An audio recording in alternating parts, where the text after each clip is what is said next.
Today is about looking across the room, looking at your table, looking at each other, and deciding that, A, I am not alone. It is not only me going through all the stuff that is going on inside me and in my world and with my children and with my house and my finances and all this stuff. We are going to get into it. This is what I am an open person. I promise a few moments. 8:28. And you might find this is a funny verse to talk about when we're talking about divorce, because that is such an ugly word, right? Divorce. There is nothing, well, let me rephrase that. There were good things about my divorce. But usually the word divorce, especially in the Christian realm, does not have any good connotations to it. It usually has a lot of other thoughts attached to that dirty word divorce. Here's what I want you. This is what my job today is to convince you of. And it's in Romans 8:28. And we know that in all things, God works for those who love him, who have been called according to his purpose. Let me read that first part again. For we know that God works in all things for the good of those who love him. Here's what that doesn't mean.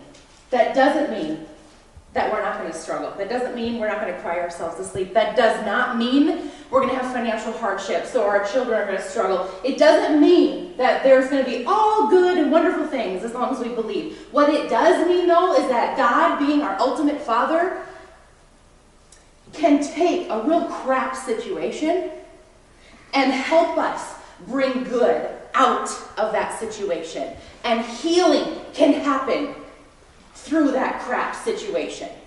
This promises, and this is the Word of God, which is the only place that I find the truth. It promises that God will take your stuff, all of your stuff, and when you trust in him, when you focus on the scriptures, when you cry out, when you rely and believe, even when you don't feel great, when you believe that God will turn things out for good, good things will happen.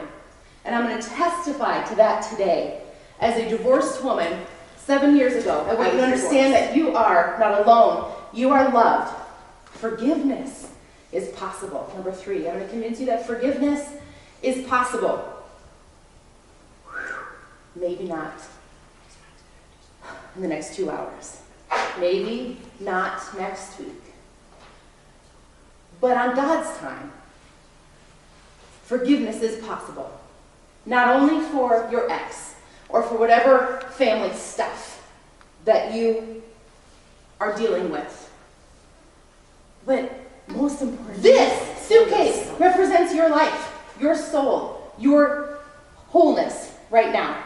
And these things right here are anger and shame. Oh, my favorite. I love to feel me some shame. Anyone love to shame themselves to death? Woo! I love to shame.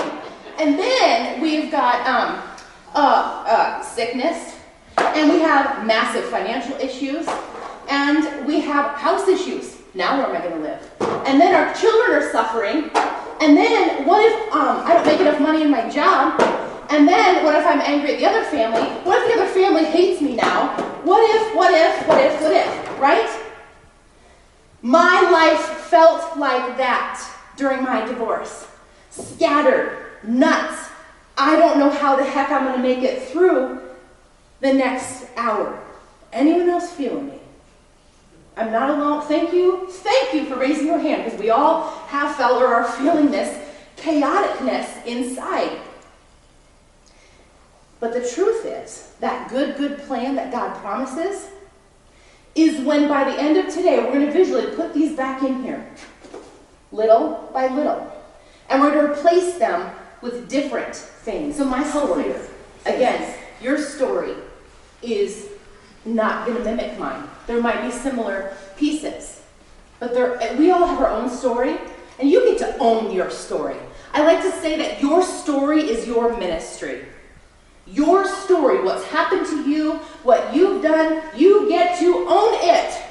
Right at your core, you get to own it. The good and the bad. Because it's not until we own it that we can then deal with it. And we got to deal with it for the healing to happen. talking and thinking through this stuff? Yeah. Because it's real stuff.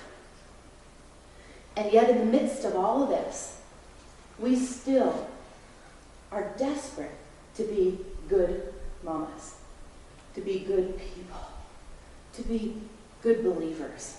We want that so bad, but all of this stuff going around us, how do we get to who we are and to be that person with all this? And that's where Jesus can come in with the healing, the only thing. All these things I need to forgive myself for. And if you don't forgive yourself, you will not be able to be your best self for the world. You will not be able to be the person God created you to be in this season. You will not be able to be the best mama you can be. Here's what I think sometimes happens is we feel guilty for forgiving ourselves. So we're working on forgiving ourselves. We don't feel guilty because I don't deserve it. Well, no kidding, that's what forgiveness is. We don't deserve it. Undeserved favor to yourself. So you know what? I don't deserve it. But God, help me to forgive myself so that I can move into the present and into the future. Forgiveness really is. I want to be clear to your redemption story is not going to be my redemption story. Don't leave here thinking, okay, if I do all these things Mandy did, or this person did, or this person did, then I'll find Mr. Wonderful. Right? We talked about that clear at the beginning. May or may not happen. I don't know what God's plan is for you.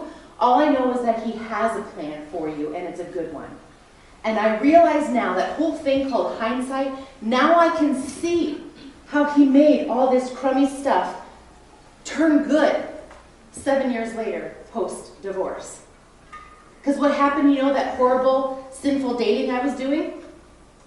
I had too much wine one night, and I joined Match.com, okay? And so I had dates coming out of the wazoo.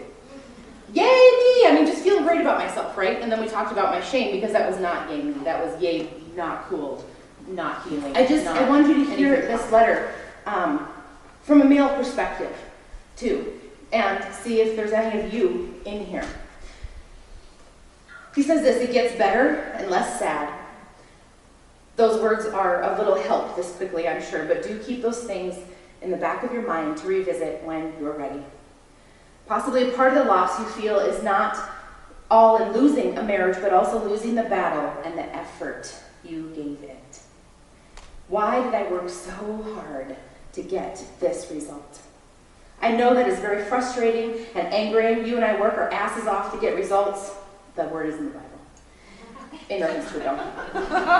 Which are almost always positive and successful. And I get it if you feel you've wasted a lot of time. I did too. I'm still not over, nor may ever be, that I wasted that many years with her for the guilt, for the embarrassment, for the fear, for the sacrament. How much better of a relationship would I have had with my girls, he has 2 older girls, if I would have left sooner and given a chance for everyone to start healing faster. I try my hardest not to visit those thoughts. And they do still pop up, and I still get angry at them. But I try to live in the present as best I can, as often as I can. I count my current blessings. I look forward to the blessings I know I will get if I continue to work on the present, if I continue to work on me, and if I continue to work on the things that make me happy. I love what you said. While I wouldn't change my decision at this point because I developed many qualities I'm grateful to have because of the changes I made, this is pretty much what I try to hang my hat on as often as I can. I don't necessarily always agree with things happen for a reason, but I feel everything has a season. Such a good point. Everything has a season, and timing just happens. And to bring the point back, things do work out. They just do. If I would have gotten a divorce much sooner than I did, I would never have met Mandy and have the life I have now. I would have never had the opportunity to have 2 more kids who I really have a great positive influence on as they do me, and other stories. I just would not have these stories and gratitude I have if things did not happen in the time that they did. I strongly feel your situation happened when it did for reasons you may not have a clue as to the why yet. But I feel you will see the why. As I shared in the last email, trust the process. Trust the situation should be happening. Do things to make your kids and your extended family, your community, and you grateful, proud, and happy. I think it's okay she's unwilling to share with you, the ex. She may not know what is going on with herself to be able to share with anyone, let alone herself. I obviously don't know. All I'm saying is I think that it's okay, just from my perspective, if my ex and I won't ever be able to share like you and I are capable of doing. We're all just different. I won't get all the answers or even understand fully what and why. But heck, I don't even understand why I wasn't ballsy enough to listen to my gut and not marry her in the first place. Maybe it's because those 3 kids that he had with her needed that specific egg and sperm to be who they are, so I could never completely think it was a waste of time. You hear that? And I too am grateful for a lot, even for a lot of the bad. I was texting with my 23-year-old daughter the other day and mentioned how sorry I was for what she went through and who her parents were at the time, and she said she was thankful because it helped make her who she is today. That's a pretty wise 23-year-old.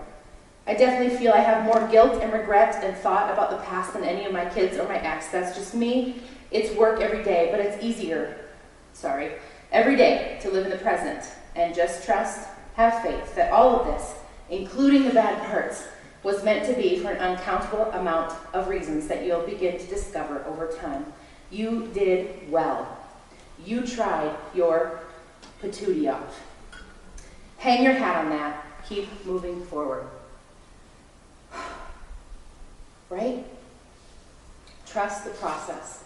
Keep moving forward. Live in the present. Be grateful for the hard because it brings you through it. Help make me whole. Help with the people in my life that can help make me whole. These are a start. Put the people in my family's life, in my children's life, that can help me. You cannot be the everything to everyone. We want to try to do that. We think we're superwoman. You're not. You are not superwoman. You are a superwoman, but we are not cape-wearing, do-it-all people. We've got to give up that image of ourselves and admit that we're a little bit nutty and we need help. And then reach out for help. Cry out to God for help. He hears it immediately, like we read in Psalm 41 through 3. Each one of these pieces then, see, so the visual is, this is you, full of all these feelings and anger and hurt and shame. Oh my gosh, let me talk about, shame. That's why I go to therapy, to deal with the shame that I have for different things that I've done in my life. We've got to get through that shame thing, okay? All your hurts, all your stuff should be replaced. See, we kicked all those out. These new pieces are then hope and healing and a church family and a therapist and community and being honest with good friends who care about you. Women who you've met here possibly. You have a new friend that's now going through something that you're currently going through. Filling up your life with the stuff that will help you become whole and healing. And leaving the rest of that stuff kicked out and on the floor. It's not a quick, easy answer. I wish it would be.